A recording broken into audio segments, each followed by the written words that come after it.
Hello. Welcome back to another episode of the 144 podcast. This is episode 2. As always, my co-host is back with me, John Bartels, a.k.a. the man from LU Crushes with the umbrella jacket. Always here. And tonight we have a special guest star for you, like yesterday with Brant the RA. We now bring you Paul the Gym Bro. Paul, give us a little introduction of yourself. Hello, my name is Paul Osborne. My max on bench is 225. I can attest to that. My max on squat is 420 pounds. Deadlift, 315. I do not deadlift a lot. So you say you're an expert when it comes to lifting things and the gym just in general? I have about 5 years of experience, so I consider myself a little bit educated, but there's always room to learn. That's pretty good. Humble man. It's good. Well, we're just going to dive right on in. I believe you prepared some questions. And we can do like a little flip-flop here. But I just want to start off. Yeah. What are your thoughts on listening to Olivia Rodrigo while at the gym? I'm a huge fan of white girl music when it comes to the gym. Yeah. Mm-hmm. Well, she's not like, she's a Latino though. She's Latino. Hey man, I also like Latin music myself.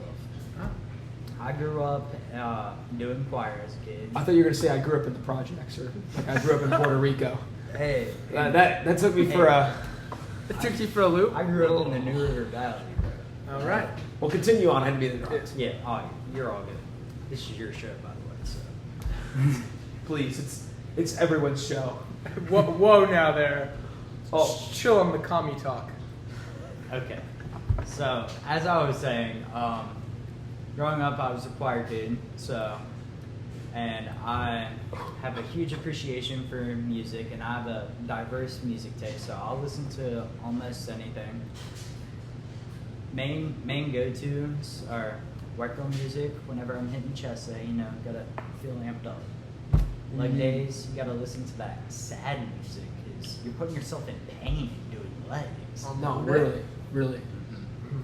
It's true.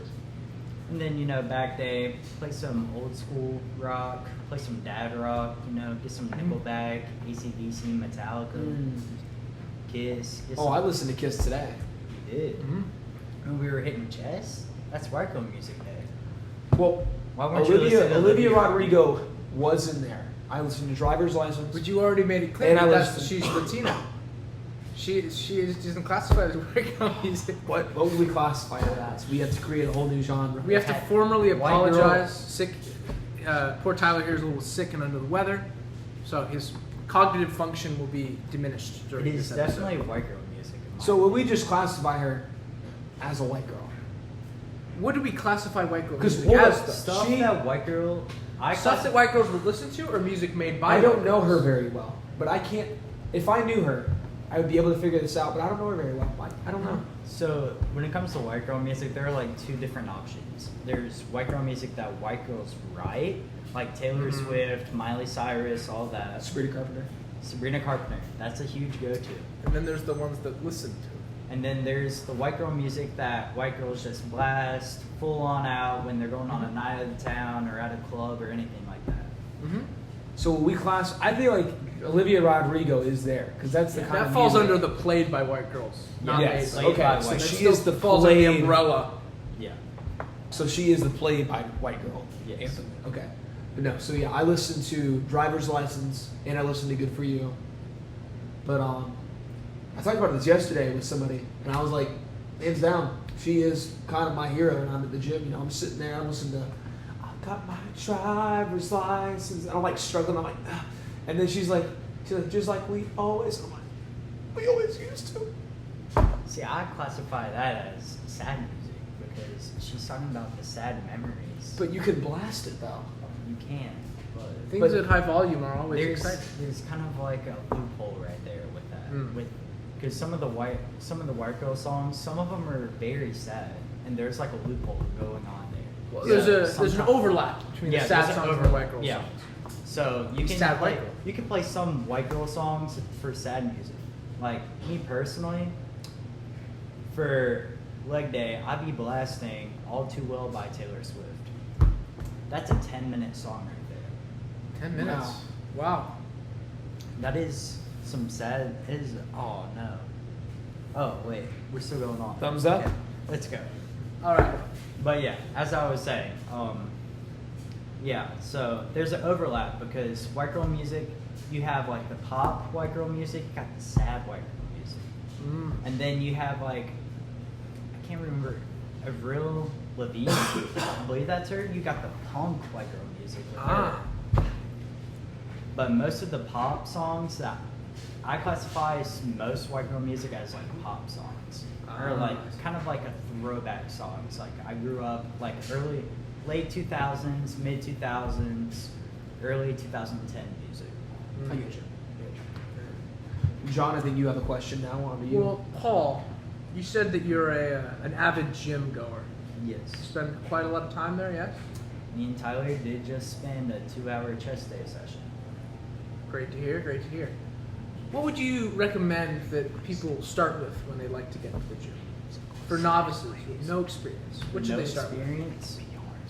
First, I'd recommend, I'd say do some cardio first, like probably 5 to 10 minutes, get the blood Build up flowing. the stamina. Yeah. Body flowing. And then after that, I recommend also doing some stretches before you start doing any like weighted exercise or like body weight exercise. It depends on your style, really, because there's a bunch of people that do a bunch of weightlifting and then a bunch of just drawing a blank here. Calisthenics, that's what it is.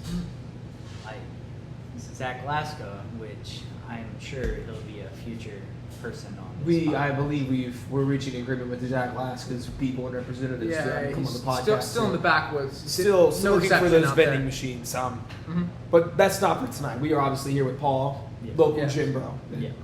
There might be a continuation of that series, maybe Yeah, soon. should Zach Laska find himself on the podcast, it will probably be an episode somewhere around how to find good adventures for your friend group. Exactly. He's explored many an abandoned building. Nice little sneak peek right there. Mm-hmm. Yeah, a little exciting sneak peek. I believe the English majors call it foreshadowing. Foreshadowing. That's a good one. Yes. I always like a good metaphor every now and then. Mm-hmm. That's beautiful. But yes, we'll continue on with what you were saying. Yes. Sorry. So, Zach Laska, I believe he's great at calisthenics because even just playing beach volleyball with him and just seeing the stuff that he shows off on the sideline whenever like he just feels like doing it or whatever, he seems like he's been into that. So that's a little rabbit trail right there. But back on the main part. So based on your certain training style, if you're average, if you want to go like lift weights, I recommend doing body weight first before you start doing any weightlifting exercises, because if you start doing weightlifting exercises before body weight, then your muscles are already going to be tired enough where you can't even pick up your own body weight. Yep. And also you have to get used to the proper form Yes. for lifting, and so Yes. it's best to do that without weights before you put weight on. Yeah. Which I've had, I'm gonna be honest, sometimes form is everything, but if you're like trying to go till failure, you're increasingly, most likely, not gonna have perfect form. You just have a very strong desire just to hit that weight, no matter the form, no matter. It's more of an achievement rather than a building of the muscle. Yes. Exactly. Whereas if you truly want to build muscle, you want to ensure that you can control the weight that you're lifting as opposed to lifting more. Yes. Exactly. I love that.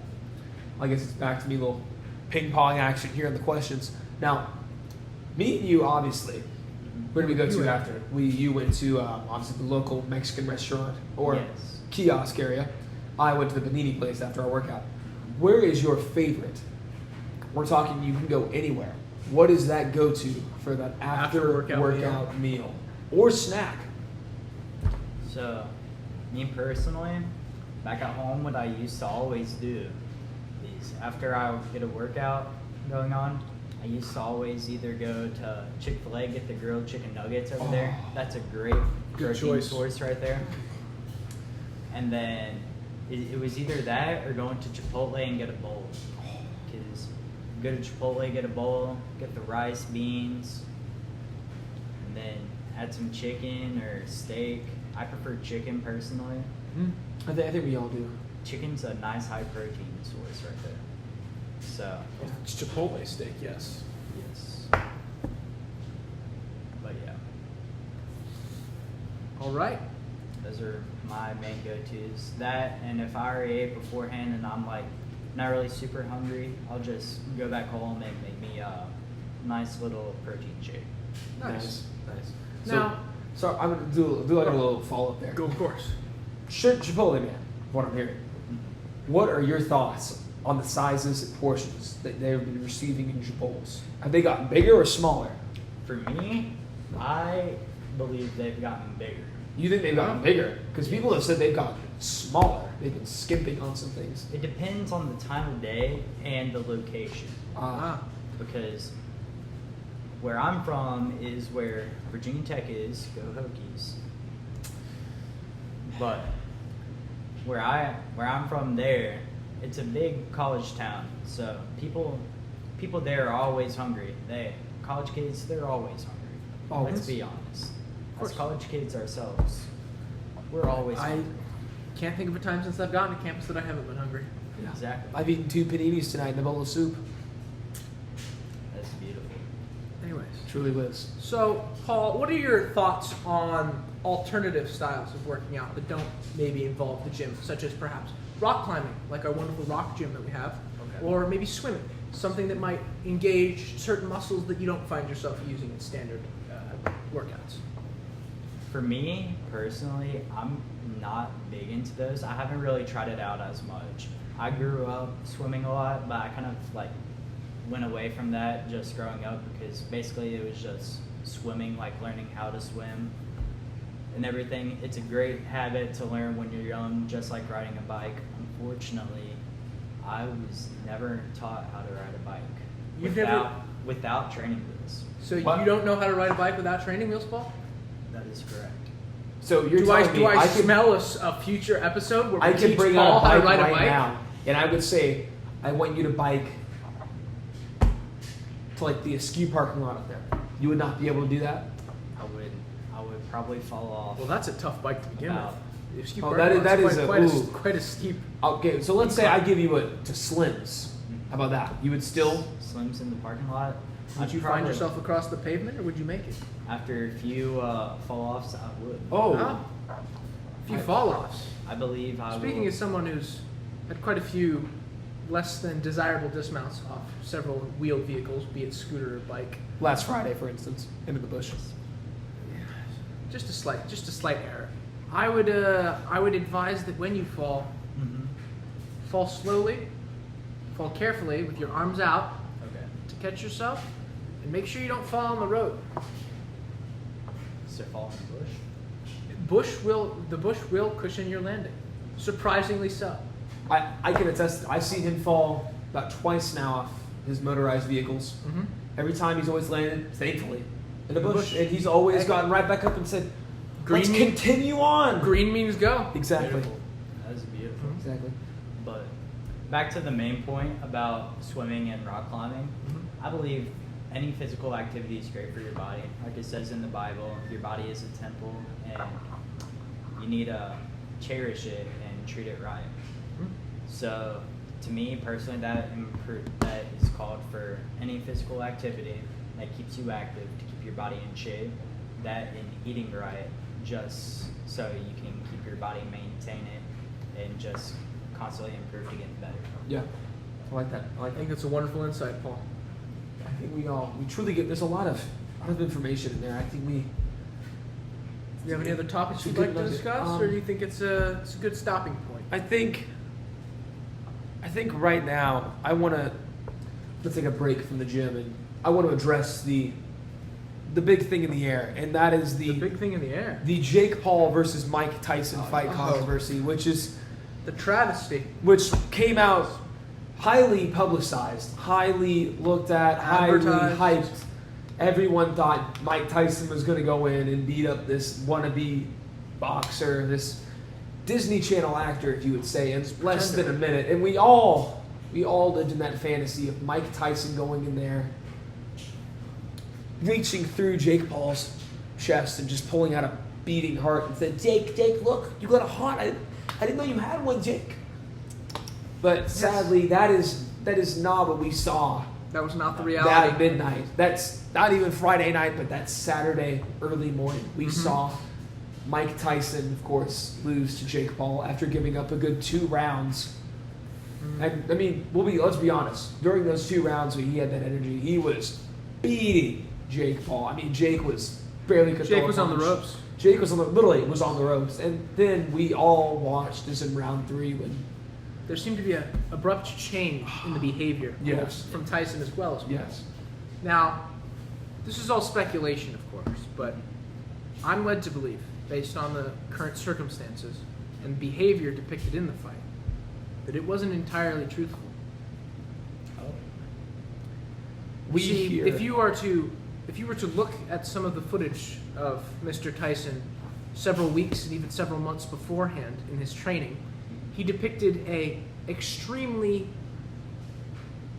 versatile level of athletic ability. Yes.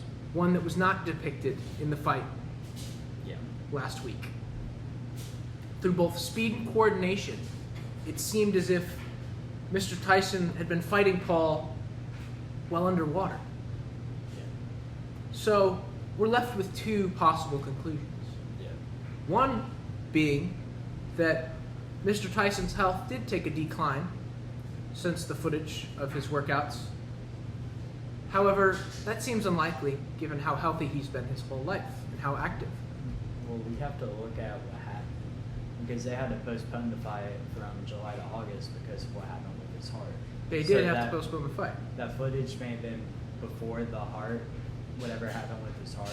Mm-hmm. So we had to come that in, and like, bro is 58 years old. 58 years old. To be in the ring at all is an achievement in and of itself. Yeah. And To have his professional record Mhm. included alongside the Paul fight, I think personally was a mistake on the institution's part, just based on the legacy that Tyson left and the circumstances behind the fight. Yes. I want to do a little dive in because I was just now reading an article that I found earlier on the Essential Sports website where Mike Tyson addresses the current fight in question, and where Mike, of course, says on that certain responding to on Instagram that the fight indeed was not scripted. For in the script that was shown, it was shown that Mike Tyson would be knocked out in the 5th round. Now, as we all saw, no one was knocked out in that fight. No one was knocked on the ground. No one landed any serious blows. And all in all, it was It's very mundane. it was a boring fight compared to the valiantly fought women's fight. The spectacle. I would say it was, I would say cinema. In Awe-inspiring. an MMA all-star match had a baby. And that baby took up boxing. And that boxing baby grew up to be a manly baby boxer. And that boxing baby married Rocky Balboa's daughter. Good. And they had a baby, and that's what Oh, we're 2 that's generations what we down. that's what we saw. That's and what that we baby was a witnessed in girl. that- that's what we witnessed in that second That's fight. what we witnessed. The daughter. In that women's title match was I personally true. believe that match was biased. The women's. Oh, boxing match. absolutely. Serrano should have won. Serrano was She kept on fighting even with that gash in her upper eye. That- they slipped some Vaseline on her. They said, "Get back in there, champ." And she Even said, damaging her eyes, she still had her eyes on Yeah, the prize. "Yeah, she was. no." Taylor She could was barely fearless. stand in those last 2 rounds. Every time she threw a punch, she fell right on Serrano, which of course was a tactic that she used to win the fight. Yeah. And then after she addressed everyone in the crowd, saying, "I don't care whether you think I'm a winner or not. I have the 2. I won the title, I won the match." But I think everyone knows who was the real winner of that fight, and I don't think it People was that Taylor. have that mentality, that can either be good and bad. It's good to keep their self-esteem up, but it's one thing to keep it up and being arrogant about it. And that's what I believe Taylor did. Yes. You must be humble about it. Well, Yeah. we have of course, there's another loudmouth Irishman, also in martial arts, Oh. Conor McGregor, who's the lightweight champion. But of course, we look at Conor. He is able to back up what he is saying. That man will beat the crap out of anybody. He's in the prime of his life. And so long as they give him a reason. And he's been known to do it for no reason at all. And you just got to look at it and you said, that's the kind of mentality you want to have in sports. Yes. If you want to have that kind of thought. Actually, Jake Gyllenhaal did actually beat this man in a movie recently. That is true. Roadhouse. Roadhouse. Movie. Great. That was a great remake. There's a lot of bad ones out there. Lovely film. I think Jake Gyllenhaal and Conor McGregor in that movie really brought Definitely it home. watch it. It's on Amazon Prime. #Ed. So definitely worth checking out. Yeah. Well, gentlemen, do we have any more questions here? Anything else you'd want to ask? I'm all set on my end. I believe that we've had a lovely conversation, ranging several topics, and I think that this is a lovely second episode to a hopefully fruitful and very long show. Yeah. Well, Paul, do you have any questions for us? There's a little Q&A here. Yes, Tyler, for you. How come you never tried a PR on chess day? You know, I invite you out here to my podcast. You asked me and said, I want to come out here, and you want to ask me that kind of question to my face in front of hundreds of people that'll be watching. That will see this. Tuning in. We're up to 528 now on Instagram. On the first episode. 5 of you only watched on YouTube. You're all disappointing me just a little bit, but You know, pump those numbers up. Those are rookie numbers. Instagram's not where I make the money. It's YouTube, people. I need that ad revenue. But I still They're not cannot. even going to see that part. I'm going to fast forward to it. Don't worry. Don't worry. Those who are G's will watch the full video. We have one of those actually right now. Lachlan Smith is currently sitting in the audience of this guest episode. He may or may not be on a future episode. Potentially. Foreshadowing. Anyways, I believe that Paul's question about your PR has to do with You never really answered it. the lack of answer, first of all. But I believe that there's a more fundamental question about it. Because to go for your PR is to strive to achieve, to raise the bar. Well, see, I like how you said raise the bar. Because that's what I'm doing. I'm literally raising this bar. Now, do I want that bar to go up or down? You want it to go both. Well, that's true. You want to bring that bar up and bring it down. Well, here's the thing. When that bar is up and I got to bring it down, I got to remember, I got to bring that bar up again. I want that bar to go up. I don't want it to just go down. That is how lifting I want works. that bar to go up. Mhm. So when I think about that, I think when he asked me, he's like, what kind of weight you want on there? I'm like, I got to think of a weight that I'll be able to lift Something and that's not achievable. just smack through my chest and then just cripple Cut you in myself half. at the gym. Yeah. Now, I think about that every time he asks me what weight do you want on there. I say, do I want that bar to go up or down? Do I want that bar to go down or go up and down? I said, I want 25s on there. Now, tell me, Tyler, are you a gambling man? I'll open up. During the Chiefs versus the 49ers Super Bowl, not this past one, Not this past one. The years first one. before that, the first Chiefs versus 49ers Super Bowl of this The back end Century. of 2021. 2021, I made a bet on that day that I sadly lost. You lost. $5 I to my see buddy. now. As a man who made a bet and lost, it understands why you would be hesitant to go for a PR, because you'd prefer to work within your means. Yes. Not step out of your comfort zone. Well, I don't want to die. That's what my biggest thing is. Do I want to die today? But you and won't I die. I say no. I don't know. As a believer, you won't die. Well, spiritually, no, I'm no. behind But you, physically, I would die. I would go to heaven, but perish? I would definitely have a painful death. If Sounds it's a quite- bar going sounds through my quite chest. quick. I don't Actually, think you're gonna die. With Your that. body would go I into shock quite I quickly. was behind you, spotting you. See, you even have Paul looking over your shoulder.